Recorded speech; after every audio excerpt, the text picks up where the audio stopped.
يا خالقنا يا رب لعبيدك الدار. وأشهد أن لا إله إلا الله وحده لا شريك له وأشهد أن سيدنا ومولانا محمدا عبده ورسوله أما بعد. الحمدللہ رمضان کے بعد آج ہماری یہ پہلی نشست ہے کہ جس میں اللہ جل جلالہ کے مبارک دین کو سیکھنے اور سکھانے کا ہم سب کو موقع مل جاتا ہے۔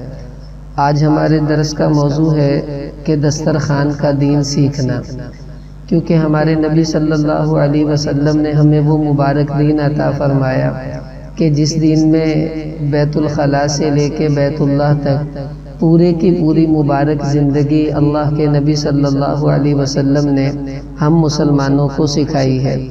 اور الحمدللہ یہ مسلمان پوری دنیا کے تمام مذاہب کو ڈنکے کی چوٹ فخر کے ساتھ یہ کہہ سکتے ہیں کہ ہمارے نبی نے ہمیں یہ بھی بتایا ہے کہ کھانا کیسے ہے، پینا کیسے ہے، کیا کیا کھانا ہے، کیا کیا نہیں کھانا۔ ایک ایک چیز ہمارے نبی نے ہمیں یوں بتائی جیسے کہ ماں باپ اپنے بچوں کو چیزیں چھوٹی چھوٹی سکھاتے ہیں۔ تو آج دسترخوان سے متعلقہ جو دین ہے اس کے بارے میں انشاءاللہ بڑی اہم باتیں سامنے آئیں گی۔ سب سے پہلے تو یہ ہم نیت کر لیں کہ یہ جو کچھ ہم سنیں یہ آج ہی سے اپنے گھروں میں اس کا اہتمام شروع کر دیں، کیونکہ ہمارا دین یہی ہے کہ ہم ہر موقع پر اللہ کے حکموں کو نبی کریم صلی اللہ علیہ وسلم کے طریقوں پر پورا کرنے کی کوشش کریں۔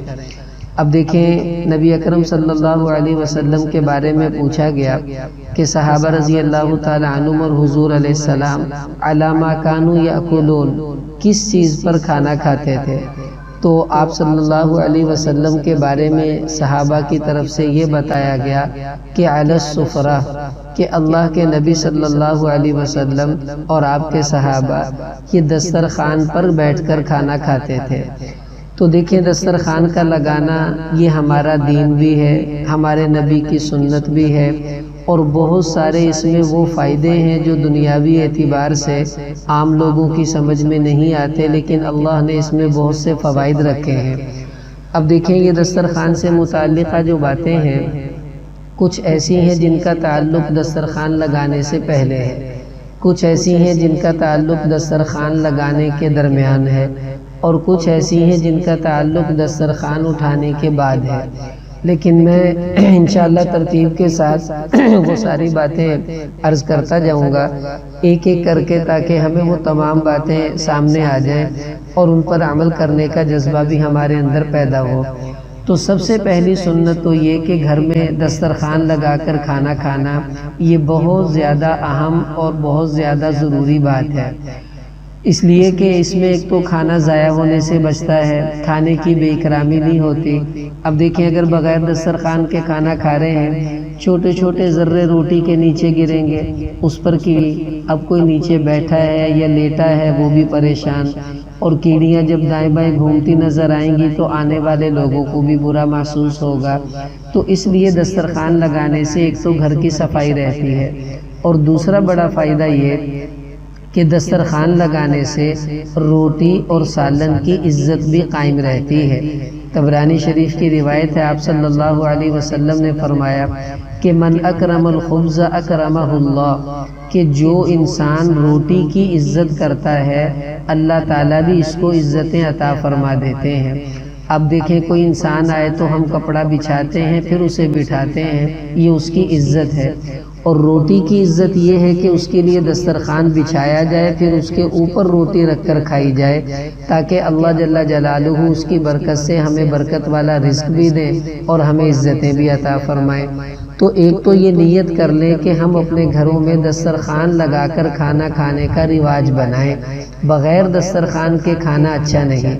اب دسترخوان میں یہ ضروری نہیں ہے کہ آپ بازار سے کوئی مہنگا دسترخوان خریدیں، بلکہ آپ گھر میں کوئی جو زائد کپڑا ہے اسے دسترخوان بنا سکتے ہیں، کوئی پلاسٹک کی شیٹ ہے اس کو دسترخوان بنا سکتی ہیں، کوئی بھی ایسی چیز جس کو بچھا کر اس کے اوپر کھانا رکھا جائے اور اس کو صاف ستھرا کر کے جو ہے بچھایا جائے تو انشاءاللہ اس سے کھانے کے اندر برکت بھی ہوگی، گھر میں بھی اللہ برکتیں عطا فرمائیں گے۔ دوسرا ادب اور سنت کھانے کی یہ ہے کہ مل کر کھانا کھانا۔ نبی اکرم صلی اللہ علیہ وسلم نے فرمایا سب سے زیادہ برکت والا کھانا وہ ہوتا ہے ما کثرت فیہم الایدی، کہ جس میں کھانے والے ہاتھ زیادہ ہوتے ہیں۔ اب اکٹھے ہی بیٹھ کر اگر دسترخوان پر سب گھر والے کھانا کھائیں گے تو اس میں اللہ کی طرف سے برکت زیادہ آتی ہے، کھانے میں بھی، گھر میں بھی، آپس میں محبت بھی بڑھتی ہے، ایک دوسرے کے حال چال پوچھنے کا موقع بھی مل جاتا ہے۔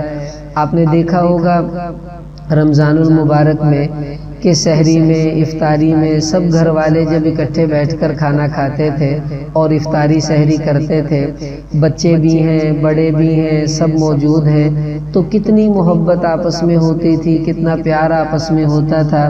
اور یہ صرف روزوں کے لیے نہیں ہے بلکہ پورے سال کا یہی حکم ہے کہ تمام گھر والے ایک ہی وقت میں اکٹھے بیٹھ کر کھانا کھائیں تاکہ محبت بھی بڑھے اور آپس میں ایک دوسرے سے حال احوال بھی معلوم ہو اور دین کے سیکھنے اور سکھانے کا موقع بھی مل جائے۔ اب اللہ معاف فرمائے ہماری ترتیبیں کچھ احوال کی وجہ سے بگڑ گئیں، میں بھی اس میں شامل ہوں کہ ہم صبح کوئی چلا جاتا ہے، کسی نے کسی وقت دکان پر جانا، آفس میں جانا، بچوں کی اسکول کی ٹائمنگ اور ہے، باپ کی دکان کی ٹائمنگ اور ہے، بچے کب آ رہے ہیں، باپ کب آ رہا ہے، تو اس لیے ہم سب آگے پیچھے ہو گئے۔ تو کم سے کم ایک وقت کا کھانا تو ہم ایسا کر لیں کہ وہ سب گھر والے، میاں بیوی بچے سب مل بیٹھ کر اکٹھے کھا لیں تاکہ آپس میں ایک دوسرے کے احوال لینے کا موقع بھی مل جائے۔ اس کے بعد یہ کہ جب دسترخوان لگ جائے تو سب سے پہلا عمل یہ کرنا ہے کہ ہمیں اٹھ کر اپنے ہاتھ دھونے ہیں۔ اب یہ ہاتھوں کا دھونا بہت زیادہ ضروری ہے۔ ایک حدیث میں آتا ہے آپ صلی اللہ علیہ وسلم نے فرمایا کہ یہ ابن ماجہ کی روایت ہے کہ من احب ان یکثر اللہ خیر بیتہ، کہ تم میں سے جو انسان یہ چاہتا ہے کہ اللہ پاک اس کے گھر کی خیر و برکت میں اضافہ کر دے تو اس کو چاہیے کھانا کھانے سے پہلے بھی ہاتھ دھویا کرے، کھانا کھانے کے بعد میں بھی ہاتھ دھویا کرے۔ تو جو کھانا کھانے سے پہلے اور بعد میں ہاتھ دھوئے گا، اللہ کے نبی کا وعدہ ہے اللہ تعالیٰ اس کے گھر کی خیر و برکت میں اضافہ کر دیں گے۔ اب دیکھیں انہی ہاتھوں سے بغیر دھوئے کھانا کھا لینا، اب ایک تو ہم نے اپنے نبی کا طریقہ چھوڑا، اس کا نقصان کیا ہوا، گھر کی خیر و برکت ختم ہو گئی۔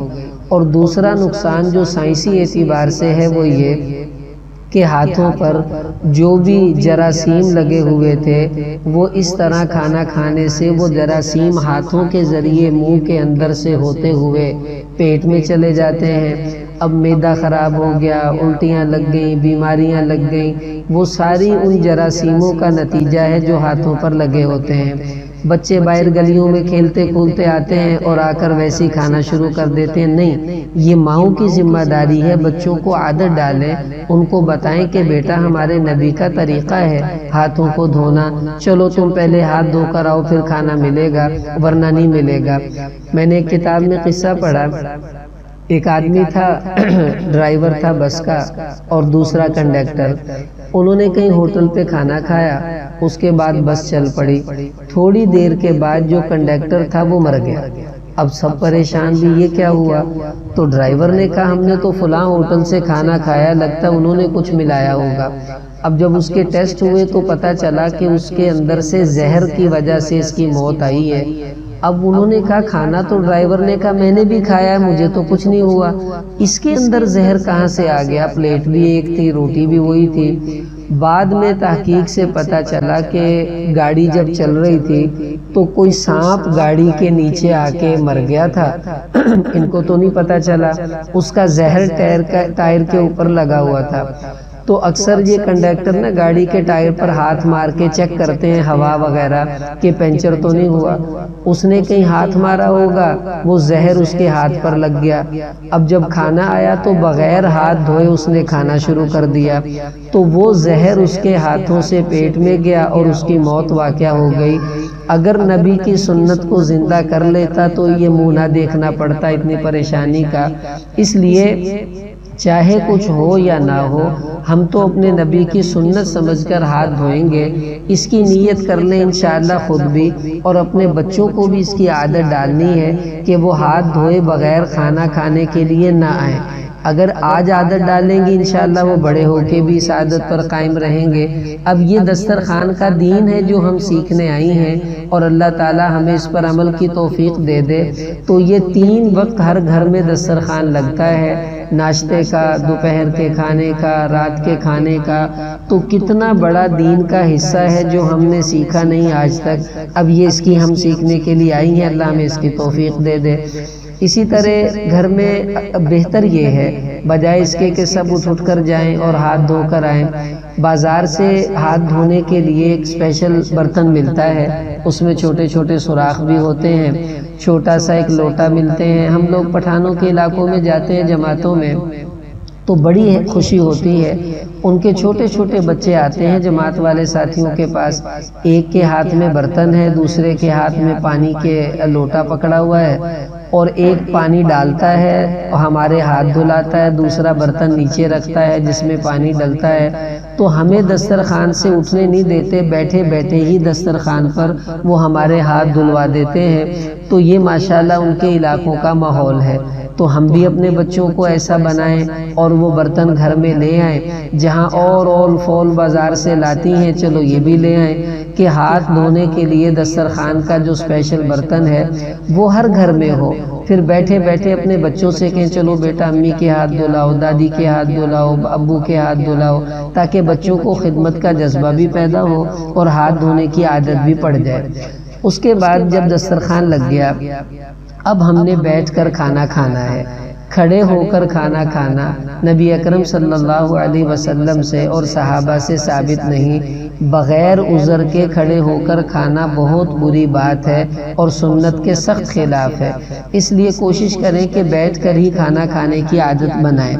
اب بیٹھنے میں اعلیٰ درجہ تو یہ ہے کہ زمین پر بیٹھ کر کھانا کھائیں، لیکن اگر کوئی عذر ہے، ٹانگ میں تکلیف ہے، نیچے نہیں بیٹھا جاتا یا نہیں طبیعت ایسی چاہتی، تو میز کرسی پر بیٹھ کر بھی کھانا کھانے سے کوئی حرج نہیں، تب بھی سنت پوری ہو جائے گی۔ لیکن اعلیٰ درجہ یہ ہے کہ زمین پر بیٹھ کر کھائیں، ادنا درجہ یہ ہے کہ چلو بجائے اس کے کہ کھڑے ہو کر کھائیں، ہم کرسیوں پر بیٹھ کر ہی کھا لیں۔ جیسا کہ شادی بیاہ کے موقعوں پر لوگ کھڑے ہو کر کھا رہے ہیں، اب زمین پر بیٹھ کر کھانے کی وہاں جگہ نہیں ہوتی، تو وہاں کرسیوں پر بیٹھ کر کھا لیا کریں، تاکہ ہمارے نبی کی جو سنت ہے بیٹھ کر کھانا وہ سنت ادا ہو جائے، اور کھڑے ہو کر کھانا حضور علیہ الصلوۃ والسلام سے ثابت نہیں ہے۔ اب جب بیٹھ کر کھانا ہے ہم نے تو کوشش کریں دسترخوان لگائیں اور نیچے بیٹھ کر زمین پر کھا لیں۔ اب بیٹھنے میں سب سے اچھا درجہ یہ ہے، جیسے آپ نماز پڑھتی ہیں اس حالت میں بیٹھ کر کھانا، یہ سب سے اعلیٰ درجے کا بیٹھنا ہے، اس میں تواضع زیادہ ہے۔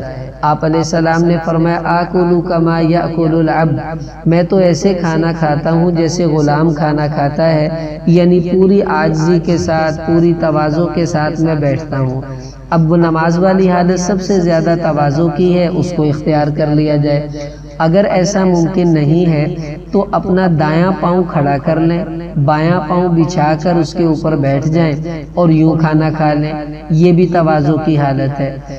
یا پھر تیسری صورت مسلم شریف کی روایت میں آتا ہے کہ حضور صلی اللہ علیہ وسلم کے بارے میں صحابہ فرماتے ہیں کہ رأیت النبی صلی اللہ علیہ وسلم مقعیا یأکل تمرا، کہ میں نے حضور علیہ السلام کو اکڑوں بیٹھے ہوئے دیکھا، جیسے آپ جھاڑو دیتی ہیں اس طرح اکڑوں حالت میں بیٹھے تھے آپ صلی اللہ علیہ وسلم، اور اسی حالت میں آپ کھجوریں کھا رہے تھے۔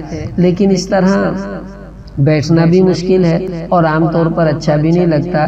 اگر کبھی ایسے بیٹھ کر بھی کھا لیں تو اس کی گنجائش ہے، ورنہ کوشش کریں کہ نیچے دوسرے طریقوں کو ہی اختیار کیا جائے۔ اگر کوئی عذر ہے، پیٹ بڑا ہے، نہیں بیٹھا جاتا، ٹانگوں میں تکلیف ہے، نہیں بیٹھا جاتا، تو پھر چوکڑی مار کر بھی کھانا کھا لیں تو اس کی بھی گنجائش ہے۔ بعض لوگ اسے سنت کے خلاف کہتے ہیں اور بڑی ڈانٹ ڈپٹ بھی کرتے ہیں، ایسا نہیں ہے، اس لیے کہ آپ صلی اللہ علیہ وسلم سے ثابت ہے کہ آپ علیہ السلام عام حالت میں چوکڑی مار کر صحابہ کے درمیان بیٹھا کرتے تھے اور کبھی کبھار اس حالت میں کھا بھی لیا کرتے تھے۔ تو اس لیے چوکڑی مار کر بیٹھ بیٹھ کر اگر کھانا کھا لیں تو یہ بھی جائز ہے، کوئی گناہ نہیں ہے، اور نہ ہی کوئی ایسی بری بات ہے کہ جس کی وجہ سے ہم ایک دوسرے کو برا کہنا شروع کر دیں۔ علماء نے لکھا ہے کہ آپ صلی اللہ علیہ وسلم کے بارے میں حدیثوں میں آتا ہے کہ آپ علیہ السلام نے ٹیک لگا کر کھانے سے منع فرمایا، اور اس کی وجہ عام طور پر یہی ہے، ایک تو ٹیک لگا کر کھانے سے پیٹ بڑا ہوتا ہے، دوسرا ٹیک لگا کر کھانے والے کو کھانا بھی جلدی ہضم نہیں ہوتا، اور تیسرا ٹیک لگا کر کھانا یہ تکبر کی علامت بھی ہے۔ اس لیے اگر کوئی عذر ہے، جیسے بیماری کی وجہ سے کھانا پڑ گیا ٹیک لگا کر، کوئی بات نہیں، یا آپ جہاز میں سفر کر رہی ہیں، بس میں سفر کر رہی ہیں، وہاں تو بیٹھنا ہی ٹیک لگا کر ہے، تو کوئی چیز کھانی پڑ جائے تو کوشش کریں ٹیک چھوڑ کر کھا لیں، ورنہ عذر کی وجہ سے ٹیک لگا کر کھا لیں گی تو گناہ نہیں ہوگا، لیکن جان بوجھ کر ٹیک لگا کر کھانے سے پرہیز کرنا چاہیے۔ ادب کا اعلیٰ درجہ یہی ہے کہ انسان بغیر ٹیک کر کھانا کھانے کی عادت بنا لے، ہم اپنے بچوں کو بھی اس کی عادت بنائیں۔ اسی طرح کھانا کھانے کے لیے حدیث میں آتا ہے، آپ صلی اللہ علیہ وسلم نے فرمایا، جب بھی تم میں سے کوئی آدمی کھانا کھانے لگے تو فَخْلَعُوا نِعَالَكُمْ، تو اپنی جوتیاں اتار کر کھانا کھایا کرو، فَإِنَّهُ أَرْوَحُ لِأَقْدَامِكُمْ، اس سے تمہارے پاؤں کو سکون بھی ملے گا اور اللہ کے نبی خوش بھی ہو جائیں گے۔ اب دیکھیں، جوتا پہن کر کھانا کھا لینا بھی جائز ہے، کوئی گناہ تو ہم نہیں کہیں گے، لیکن ہمارے نبی کا حکم یہ ہے کہ جب جوتا کھانا کھانے لگو اور ممکن ہو جوتا اتارنا تو جوتا اتار کر کھانا کھا لیا کریں۔ اب جیسے آپ سفر میں ہو کھانا کھائیں، وہاں تو جوتا نہیں اتار سکتے، ظاہر ہے، تو پہنے ہی آپ کھا لیں۔ اگر کھلا جوتا ہے تو جوتے اتار کر پاؤں اس کے اوپر رکھ لیں، کرسی پر بیٹھی بھی ہیں اور اس طرح کھانا کھا لیں، تو یوں جوتا اتار کر کھانے کی جو سنت ہے وہ بھی پوری ہو جائے گی اور ہمارے پاؤں کو بھی سکون ملے گا، اور نبی اکرم صلی اللہ علیہ وسلم کو خوش کر دیں گے تو اللہ بھی انشاءاللہ ہم سے خوش ہو جائیں گے۔ اگلی بات یہ کہ جب کھانا دسترخوان پر آپ نے لگا دیا، ہاتھ دھو کے بیٹھ گئے، اب جو ہی کھانا سامنے آ جائے تو کھانا بعد میں شروع کرنا ہے، کھانے کو دیکھتے ہی ایک دعا پڑھنا، یہ علماء نے لکھا ہے مسنون ہے، تو یہ دعا کھانا دیکھ کر پڑھنی چاہیے۔ اب دیکھیں گے، ہم نیت کریں گے، سب دعاؤں کو سیکھنے کی عادت بنائیں۔ جب بھی کھانا سامنے آتا تھا تو یہ دعا حضور صحابہ کو تلقین فرماتے تھے، اللہم بارک لنا فیہ وانعمنا خیرا منہ، اللہم بارک لنا فیہ وانعمنا خیرا منہ، کہ یا اللہ تو اس کھانے میں برکت عطا فرما اور ہمیں اس سے بھی بہتر نعمتیں عطا فرما دے۔ اے اللہ تو ہمارے کھانے میں برکت عطا فرما اور ہمیں اس سے بھی بہتر نعمتیں نصیب فرما دے۔ یہ دعا کھانے کو دیکھ کر پڑھی جاتی ہے۔ اب یہ نیت کریں، ہم نے اس کو خود بھی یاد کرنا ہے اور اپنے بچوں کو بھی یاد کروانا ہے۔ آسان دعا ہے، مشکل نہیں ہے۔ اس کے بعد جب ہم نے کھانا شروع کرنا ہے تو آپ یہ دیکھیں کہ آپ اکیلے ہیں، سب تندرست بیٹھے ہیں۔ بعض اوقات ایسا ہوتا ہے ساتھ میں کوئی بیمار بیٹھ گیا ہے اور آپ کو ڈر ہے کہ اس کی بیماری کہیں مجھے نہ لگ جائے، تو اگر کسی ایسے بیمار کے ساتھ کھانا کھانے کا موقع مل جائے جو بیماری آپ کو لگنے کا اندیشہ ہو، تو ہمارے نبی نے ہمیں ایک دعا بتائی ہے، وہ دعا پڑھ کر کھانا کھائیں گی، اس کی بیماری کا ذرہ اثر بھی آپ کے اوپر نہیں پڑ سکے گا۔ وہ دعا یہ ہے، بسم اللہ ثقۃ باللہ وتوکلا علیہ، بسم اللہ ثقۃ باللہ وتوکلا علیہ، کہ میں اللہ کا نام لے کر اللہ پر بھروسہ کرتے ہوئے اور اس کے نام کی مدد مانگتے ہوئے کھانا کھاتی ہوں۔ تو انشاءاللہ یہ ترمذی کی حدیث ہے، یہ دعا آپ پڑھ کر کھائیں گی تو کسی بیماری کا اثر آپ کے اوپر نہیں ہوگا اور بے فکر ہو کر آپ کھانا کھائیں۔ اس کے بعد اگر ہم خود کھانا کھا رہی ہیں، سب تندرست ہیں، کوئی حرج نہیں۔ اب حدیث میں آتا ہے کہ کھانے سے پہلے بسم اللہ پڑھنا۔ اب مختلف حدیثیں ہیں، مختلف موقعوں پر آپ علیہ السلام نے احکامات دیے ہیں۔ بعض روایتوں میں تو صرف اتنا ہی لفظ آتا ہے کہ بسم اللہ، تو اگر اتنا بھی پڑھ لیں کہ بسم اللہ اور کھانا شروع کر دیں تو بھی سنت ادا ہو جائے گی۔ لیکن زیادہ بہتر یہ ہے کہ پوری بسم اللہ پڑھی جائے، بسم اللہ الرحمن الرحیم، پھر اس کے بعد کھانا کھانا شروع کیا جائے۔ خود بھی عادت بنائیں، بچوں کو بھی اس کی عادت ڈالیں۔ حدیث میں آتا ہے آپ صلی اللہ علیہ وسلم نے فرمایا کہ شیطان جو ہے وہ کھڑا رہتا ہے دروازوں پر۔ اگر کوئی آدمی اندر جب کھانا کھانے لگتے ہیں اور بسم اللہ نہیں پڑھتے تو شیطان دوسرے شیطانوں کو کہتا ہے آ جاؤ آ جاؤ، اس نے بسم اللہ نہیں پڑھی، آج کا کھانا تو ہمارا ان کے گھر میں ہی ہے۔ اور شیطان نے اللہ سے کہا یا اللہ تو نے آدم کو کھانے کے لیے کہا اور مجھے بھی کچھ کھانے کے لیے دو۔ اللہ پاک نے فرمایا کل ما لم یذکر علیہ اسمی فہو طعامک، اے شیطان، اے ابلیس، جس کھانے پر بسم اللہ نہ پڑھی جائے وہ تیرا ہی کھانا ہے۔ اب شیطان کا کھانے میں شامل ہونا، اس کا اثر کیا ہے؟ اس کا اثر یہ ہے کھانے والے بیمار ہو جاتے ہیں، کھانے والوں کو کھانا ہضم نہیں ہو رہا، کھانے والوں کو کھانا کھانے کے بعد کھانے کی طاقت نہیں مل رہی، کھانا کھانے کے بعد گناہوں کو کرنے کو دل کرتا ہے، گناہوں کے جذبے دل میں پیدا ہوتے ہیں۔ یہ سارے اثرات ہیں شیطان کے کھانے میں شامل ہونے کے، اور ہوا کیونکہ ہم نے بسم اللہ نہیں پڑھی، اس کو موقع مل گیا ساتھ کھانا کھانے کا۔ اس لیے بسم اللہ پڑھ کر کھانا کھانے کی عادت بنائیں۔ آپ نے بہت سی دعاؤں کی کتابوں میں یہ پڑھا ہوگا کھانا کھانے کی دعا، اور لکھا ہوتا ہے بسم اللہ وعلی برکت اللہ۔ اچھی طرح سمجھ لیں، خوب اچھی طرح سمجھ لیں، ایسی کوئی دعا ہمارے نبی نے ہمیں نہیں بتائی کہ جس کے اندر اس قسم کے الفاظ ہوں۔ دیکھیں آپ علیہ السلام ایک دفعہ کھانا کھانے گئے تھے ایک صحابی کے گھر، تو حضور علیہ السلام نے وہاں پر یہ دعا پڑھی تھی بسم اللہ و برکت اللہ۔ اللہ کا جو لفظ ہے اللہ، یہ کسی حدیث میں نہیں آتا، اور نہ ہمارے نبی نے ہمیں بتایا ہے، اور نہ ہمیں پڑھنا چاہیے۔ اس لیے جن کتابوں میں بسم اللہ و علی برکت اللہ لکھا ہے وہ غلط لکھا ہوا ہے، اس کو ٹھیک کر لیں۔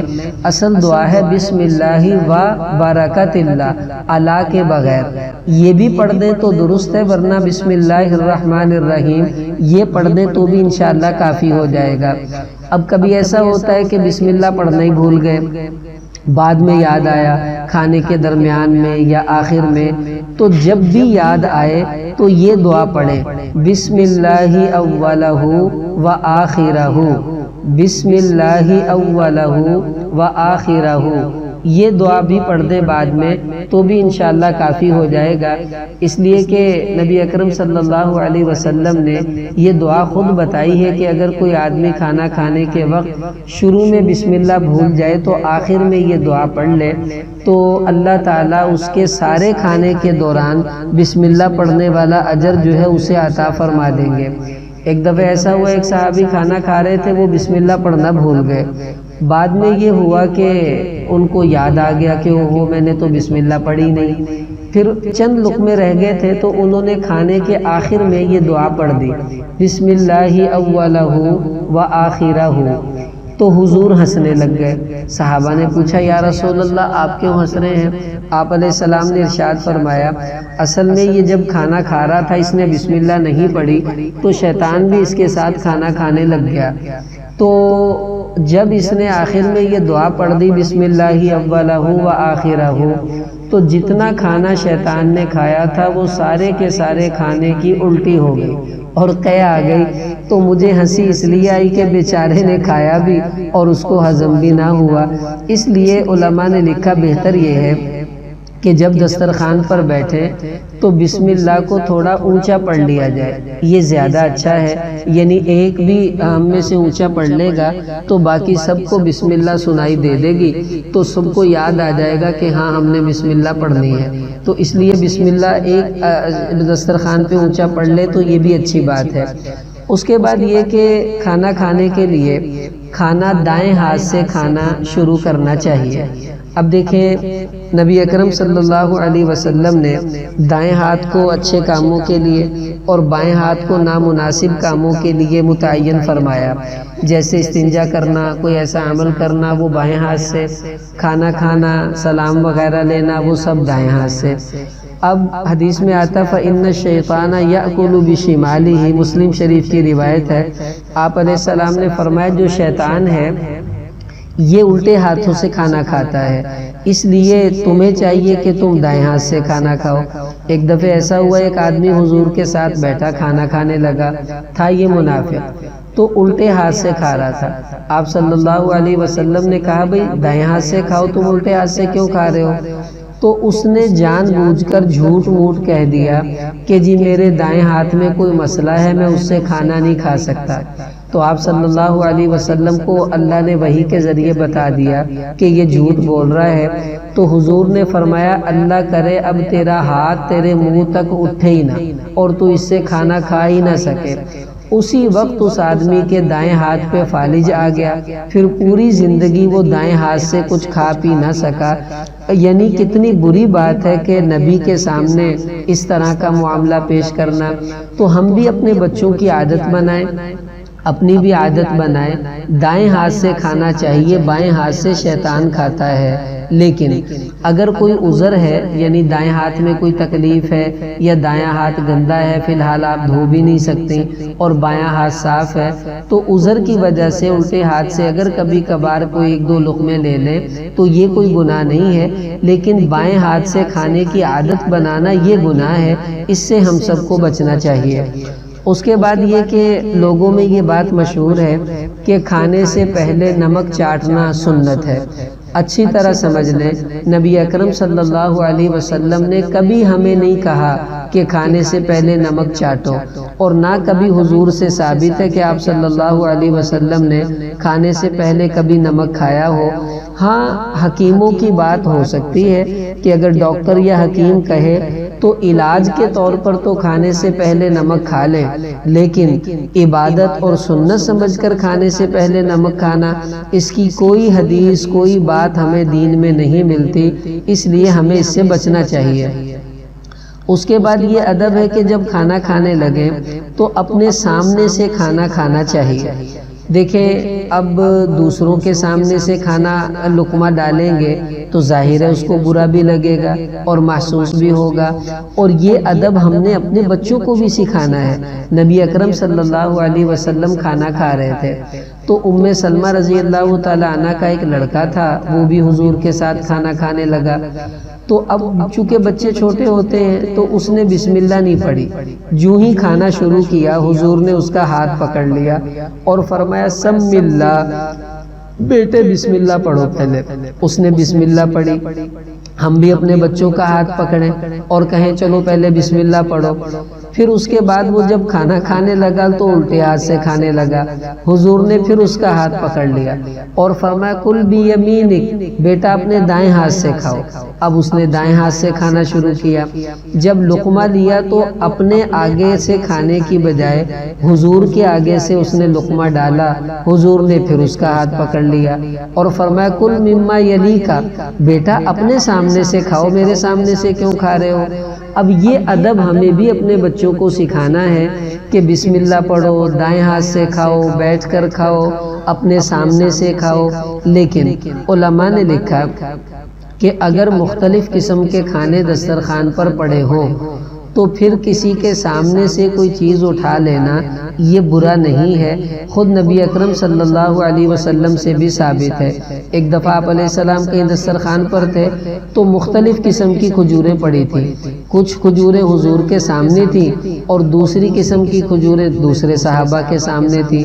تو آپ کبھی ادھر سے لے رہے تھے کبھی ادھر سے لے رہے تھے، اور صحابہ کو بھی فرمایا کہ تم ایک دوسرے کے سامنے سے اٹھا کر کھا لو، کیونکہ یہ مختلف قسم کی کھجوریں ہیں، اور اگر اس حالت میں کسی کے سامنے سے لے لیں تو یہ برا نہیں ہے۔ تو پتہ چلا مثلا آپ نے زردہ بھی پکایا ہے، پلاؤ بھی پکائی ہے، اب ایک ہی پلیٹ میں زردہ پلاؤ دونوں ڈال کر رکھ دی، اب دوسرے کے سامنے پلاؤ آ گئی، آپ کے سامنے زردہ آ گیا، اب آپ کا دل پلاؤ کھانے کو کر رہا ہے تو آپ اس کے سامنے سے لقمہ اٹھا لیں تو گناہ نہیں ہے، کیونکہ دونوں قسم کے کھانے ہیں، جو جس کا دل کرے وہ اٹھا لے۔ لیکن ادھر بھی زردہ ہے ادھر بھی زردہ ہے، پوری پلیٹ زردے کی ہے، اب دوسرے کے سامنے سے اٹھائیں گے کون سا کوئی الگ چیز آئے گی؟ اس لیے یہ بد تہذیبی ہے، بچوں کو ہمیں سکھانا چاہیے کہ وہ اپنے سامنے سے کھائیں۔ اس کے بعد جب دسترخوان پر کھانا کھائیں اور کبھی لقمہ نیچے گر جائے تو کوشش کریں کہ دسترخوان پر گرا ہوا لقمہ اٹھا کر کھا لیں۔ حدیث میں آتا ہے وَلَا يَدْعَهَا لِلشَّيْطَانِ، اگر کوئی لقمہ دسترخوان پر گرے تو اٹھا کر کھا لیا کرو اور اس کو شیطان کے لیے نہ چھوڑا کرو، ورنہ وہ شیطان کھائے گا۔ اس لیے اگر وہ صاف ستھرا ہے، اس پر کوئی گندگی نہیں لگی، تو دسترخوان بچھانے کا مقصد ہی یہ ہے اگر کوئی چیز گرے تو دسترخوان کے اوپر گرے اور وہ صاف ستھرا ہے، اٹھا کر کھائیں۔ یہ ہمارے نبی کی سنت ہے اور آپ صلی اللہ تعالی علیہ وسلم نے اس کا اہتمام کیا بھی ہے اور صحابہ نے بھی کیا۔ ایک دفعہ ایک صحابی کہیں کھانا کھا رہے تو ان کا لقمہ گر گیا، اٹھانے لگے، ساتھ والے نے کونی مار دی اور کہنے لگے ارے اتنے بڑے بڑے گورنر بیٹھے ہوئے ہیں، تم کھاؤ گے، وہ کیا کہیں گے مسلمان کیسے ہیں؟ وہ دوسرے کافر بیٹھے ہوئے تھے۔ وہ فرمانے لگے اَأَتْرُكُ سُنَّةَ حَبِيبِي لِهَؤُلَاءِ الْحُمَقَاءِ، ان بے وقوفوں کی وجہ سے میں اپنے نبی کی سنت چھوڑ دوں؟ یہ کیسے ہو سکتا ہے؟ اٹھا کر فوراً لقمہ انہوں نے کھا لیا، اس لیے ہمیں بھی ایسا کر لینا چاہیے۔ لیکن بعض لوگ کہتے ہیں کہ جو دسترخوان پر گرے ہوئے لقمے ہیں اگر وہ چھوٹے موٹے ذرے اٹھا کر کھائیں تو محتاجگی دور ہو جاتی ہے اور بیماریوں سے حفاظت ہو جاتی ہے، اور اس کو وہ کہتے ہیں یہ حضور کی بات ہے۔ تو اچھی طرح سمجھ لیں ایسی کوئی حدیث نبی اکرم صلی اللہ علیہ وسلم نے ہمیں نہیں بتائی، اس لیے ہمیں ان باتوں کو آگے کہنا بھی نہیں چاہیے۔ ہاں یہ ضرور ہے کہ کھانا اٹھا کر کھا لینا چاہیے۔ پھر حضور اکرم صلی اللہ علیہ وسلم کھانے کے دوران کبھی چپ بھی رہتے تھے، کبھی صحابہ سے باتیں بھی کرتے رہتے تھے، کبھی کبھی صحابہ سے مذاق بھی کر لیا کرتے تھے۔ اس لیے ہم بھی چپ رہیں تو بھی کوئی حرج نہیں، باتیں کریں تو بھی کوئی حرج نہیں، اور مذاق کریں تو بھی کوئی حرج نہیں، بلکہ کھانے کے دوران ہلکا پھلکا مذاق کر لینا سنت ہے، لیکن کسی بھی چیز کو لازم نہ سمجھا جائے۔ بعض کہتے ہیں نہیں چپ کر کے کھانا چاہیے، بولی دا نہیں ہوندا۔ بعض عورتیں کہتی ہیں نہیں چپ کر کے یہودی کھاندے ہوندے اپن کو بولنا چاہیے۔ ایسی کوئی بات نہیں ہے، آپ چپ بھی رہیں، تھوڑی بہت بات بھی کر لیں، تھوڑا بہت مذاق بھی کر لیں۔ خود حضور علیہ السلام کھانے کے دوران مذاق کیا کرتے تھے، صحابہ سے بولا بھی کرتے تھے۔ ایک دفعہ آپ کھجوریں کھا رہے تھے تو ایک صحابی حضرت علی رضی اللہ تعالیٰ عنہ بھی آ گئے، اور بھی صحابہ بیٹھے تھے، تو حضور کھجوریں کھا کھا کر گٹھلیاں حضرت علی کے سامنے رکھتے جا رہے تھے۔ مثلاً سب نے 10 کھائیں تو حضرت علی کے سامنے 20 گٹھلیاں آ گئیں۔ حضور نے فرمایا واہ واہ علی، تو نمبر لے گیا، تو نے تو سب سے زیادہ کھا لی، اب یہ مذاق ہو رہا ہے۔ تو حضرت علی کہنے لگے یا رسول اللہ کمال تو آپ نے کیا ہے، چلو میں نے تو 20 کھا لی، آپ کی تو گٹھلی کوئی نہیں، آپ لگتا ہے گٹھلی سمیت ہی کھا گئے ہوں گے۔ تو اب یہ دسترخوان پر مذاق کرنا ہمارے نبی سے خود ثابت ہے، اس لیے یہ لازمی نہیں ہے کہ چپ ہی رہیں، بول بھی سکتی ہیں اور خاموش بھی رہ سکتی ہیں، ہنسی مذاق بھی کر سکتی ہیں۔ پھر حدیث میں آتا ما عاب النبی صلی اللہ علیہ وسلم طعاما قط، ہمارے نبی نے ساری زندگی کبھی کھانے میں عیب نہیں نکالا۔ مرچاں کچیاں انج ہو گیا، آلو کچے یا گوشت نہیں گلیا، نہیں۔ اگر کھانا اچھا نہیں لگتا تو اس کو چھوڑ دیں، باہر سے کھا لیں یا کوئی اور چیز کھا لیں۔ اگر کھانا اچھا بنا ہے تو اس کی تعریف کریں، اچھا نہیں بنا تو کم سے کم اس کا عیب نکالنا یہ سنت کے خلاف ہے۔ حضور نے کبھی کھانے میں عیب نہیں نکالا، ہمیں بھی کسی کھانے میں عیب نہیں نکالنا چاہیے اور بچوں کو بھی اس کی عادت سکھائیں۔ پھر حدیث میں آتا ہے اگر کبھی کھانے میں مکھی گر جائے، بخاری شریف کی حدیث ہے اذا وقع الذباب فی اناء احدکم فانقلوہ، اب مکھی گر گئی ہے تو پریشان ہونے کی ضرورت نہیں ہے، بلکہ ہمارے نبی کا حکم ہے کہ مکھی گر جائے تو اس کو ویسے نکال کر نہیں پھینکنا چاہیے، اس لیے کہ مکھی کے 2 پر ہوتے ہیں، ایک پر میں بیماری ہوتی ہے اور دوسرا پر اینٹی وائرس ہوتا ہے، اس میں اس بیماریوں کا علاج ہے۔ اب جب بھی مکھی کھانے میں گرتی ہے نا تو یہ بیماری والا پر ڈبو دیتی ہے اور خود وہیں گر جاتی ہے، تو حضور نے فرمایا مکھی پوری کو اندر کھانے میں ڈبو، پھر نکال کر اس کو پھینک دو اور کھانے کو استعمال کر لو، اس لیے کہ اس کے ایک پر سے جو بیماری آئی تھی دوسرا پر آپ نے ڈبو دیا، اس کی بیماری کا اثر ختم ہو گیا۔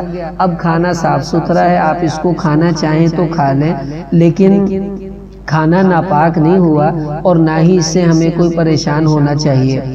اس کے بعد یہ کہ جب کھانا آپ کھا چکی تو آخر میں اپنے انگلیوں کو چاٹنا سنت ہے۔ حدیث میں آتا ہے لعیک اصابہ الثلاث، مسلم شریف کی روایت ہے کہ آپ صلی اللہ علیہ وسلم جب کھانا کھاتے تھے تو آخر میں اپنی 3 انگلیوں کو چاٹتے تھے، کیونکہ عام طور پر 3 انگلیوں سے کھاتے تھے، بڑے بڑے وہ ہوتے تھے گوشت کے ٹکڑے یا روٹی کے ٹکڑے، سرید بنی ہوئی ہوتی تھی۔ اگر 5 انگلیاں استعمال ہو گئی ہیں تو 5 کو چاٹا جائے گا، ورنہ 3 تو کم سے کم چاٹ لینی چاہیے۔ پہلے درمیان والی بڑی انگلی کو چاٹیں، پھر شہادت والی انگلی کو چاٹیں، آخر میں انگوٹھے کو چاٹیں۔ یہ ترتیب ہے 3 انگلیوں میں، اور 5 میں یہ ہوگی کہ جو باقی بچ گئی ہیں ان کو بعد میں چاٹ لیا جائے۔ تو یہ انگلیاں چاٹنا ہمارے نبی کی سنت ہے۔ اب ہم نے سنت سمجھ کر یہ عمل خود بھی کرنا ہے، اپنے بچوں کو بھی کروائیں۔ دیکھیں انگلیوں سے کھانا یہ سنت ہے، لیکن اگر آپ چمچیوں سے بھی کھا لیں تو جائز ہے۔ ہمارے نبی صلی اللہ علیہ وسلم نے خود چھری سے گوشت کو کاٹا ہے اور اس کو کھایا بھی ہے، تو ہم بھی چھری کانٹے کو استعمال اگر ضرورت کی وجہ سے کرنا پڑ جائے تو کر سکتی ہیں۔ اب مثلا آپ نے کسٹرڈ کھانا ہے، کھیر کھانی ہے، آئس کریم کھانی ہے یا سوئیاں کھانی ہے، اب بتائیں آپ ہاتھ سے کیسے کھائیں گے؟ لا محالہ چمچ سے کھانا پڑے گا۔ تو چمچ سے کھانا جائز ہے، جب چمچ سے کھائیں تو آخر میں چمچی کو چاٹ لیں، اگر انگلیوں سے کھائیں تو آخر میں انگلیوں کو چاٹیں۔ اور یہ سائنس کی تحقیق ہے کہ کھانے کے دوران انگلیوں کے پوروں پر ایسے چھوٹے چھوٹے بیکٹیریا اللہ پیدا کر دیتے ہیں جو کھانا ہضم کرنے میں مدد دیتے ہیں۔ اگر آپ ان کو چاٹیں گے انگلیوں کو تو وہ بیکٹیریا اندر چلے جائیں گے، تو نہ پیپسی پینی پڑے گی نہ کارمینہ کھانی پڑے گی، خود بخود اللہ کھانا ہضم کر دیں گے اور یہ انشاءاللہ مفید بھی ہوگا۔ کھانے کے بعد اپنے برتن کو بھی صاف کرنا یہ سنت ہے۔ نبی اکرم صلی اللہ علیہ وسلم کے بارے میں آتا ہے، آپ نے ارشاد فرمایا کہ من اکل فی قصعۃ ثم لحسها، کہ جس آدمی نے کسی برتن میں کھانا کھایا پھر اس کو اچھی طرح چاٹ کر اور انگلیوں سے صاف کر دیا، تو اب کیا ہوگا؟ استغفرت لہ القصعہ، تو وہ برتن ساری رات سارا دن اس کے لیے اللہ سے استغفار کرتا رہے گا کہ اللہ اس نے مجھے صاف کیا تو اس کو گناہوں سے پاک فرما دے۔ تو برتن کو صاف کر دینا چاہیے اگر ممکن ہو۔ اگر زیادہ سالن ہے تو دائیں بائیں سے برتن صاف کر کے سالن کو درمیان میں کر دیں، تھوڑا ہے تو سالن کھا کر پورے برتن کو صاف کر دینا، یہ ہمارے نبی کی سنت ہے اور ہمیں بھی اس پر پورا اہتمام کرنے کی عادت ڈالنی چاہیے۔ اس کے بعد جب دسترخوان سے آپ کھانا وانا کھا لیا تو بعض لوگوں میں یہ بات مشہور ہے کہ کھانے کے بعد میٹھا کھانا سنت ہے۔ اچھی طرح سمجھ لیں، آپ صلی اللہ علیہ وسلم نے کھانے کے بعد میٹھا کھانے کا نہ ہمیں حکم دیا ہے اور نہ خود کبھی اہتمام سے میٹھا منگوا کر کھایا ہے۔ ہاں اتنا ضرور ہے، بخاری شریف میں حدیث آتی ہے کہ یحب الحلواء والعسل، کہ نبی اکرم صلی اللہ علیہ وسلم کو میٹھا اور شہد یہ بہت زیادہ پسند تھا۔ اکثر آپ کھاتے رہتے تھے، میٹھا کھانے کے بعد بھی کھا لیتے تھے، پہلے بھی کھا لیتے تھے اور اس کے علاوہ بھی کھا لیتے تھے۔ تو خاص طور پر کھانے کے بعد میٹھا کھانا کو سنت سمجھنا یہ بری بات ہے۔ ہاں کوئی کھانا چاہے تو جائز ہے، کوئی منع نہیں ہے، لیکن اس کو سنت نہ سمجھا جائے بلکہ عام عادت سمجھ کر جیسے حضور کھاتے تھے ہم بھی کھا لیں۔ ویسے حکیموں نے لکھا ہے کہ کھانا کھانے کے بعد تھوڑا سا گڑ اگر کھا لیا جائے یا تھوڑی سی کوئی شہد یا میٹھی چیز کھا لی جائے تو اس سے کھانا جلدی ہضم ہو جاتا ہے۔ اگر اس کو طبی نسخہ سمجھ لیں تب تو کوئی حرج نہیں، سنت نہ سمجھے، جائز ہے، کھانا چاہیں کھا لیں، نہ کھائیں تو آپ کی مرضی۔ اس کے بعد آپ کو دسترخوان صاف کرنا ہے۔ اب دیکھیں ہمارے ہاں دسترخوان صاف کرنا وہ پتہ نہیں کیا اس کو سمجھا جاتا ہے، میری تو سمجھ میں آتا نہیں، بس جو کچھ بھی ہے اٹھا کر کوڑے کے ڈھیر میں ڈال دینا، نہیں، ہم نے دسترخوان کو صاف کرنا سیکھا نہیں، جس کی وجہ سے گھر کی خیر و برکت ختم ہوتی جا رہی ہے۔ نبی اکرم صلی اللہ علیہ وسلم نے طبرانی کی روایت میں فرمایا کہ من اکرم الخبز اکرمہ اللہ، کہ جو انسان روٹی کو عزت دیتا ہے اللہ بھی اس کو عزت دیتے ہیں۔ اب روٹی کو اگر ہم کوڑے کے ڈھیر میں ڈالیں گے یہ روٹی کی کیا عزت رہی؟ روٹی کی عزت اور دسترخوان کو صاف کرنے کا طریقہ کیا ہے؟ ایک بزرگ تھے، ان کے گھر لوگوں نے کھانا کھایا تو کھانے میں روٹی بھی تھی، سالن بھی تھا، پھل بھی تھے۔ جب دسترخوان اٹھانے لگے تو ایک آدمی کہتا جی نہیں میں دسترخوان صاف کرتا ہوں۔ اور بزرگ کہنے لگے بیٹا آپ کو پتہ ہے دسترخوان کیسے صاف کرتے ہیں؟ کہتا جی لو آپ دیکھنا کیسے صاف کروں گا، چمکا کے رکھ دوں گا، آپ حیران ہو جائیں گے۔ انہوں نے فرمایا اچھا چلو کر کے دکھاؤ۔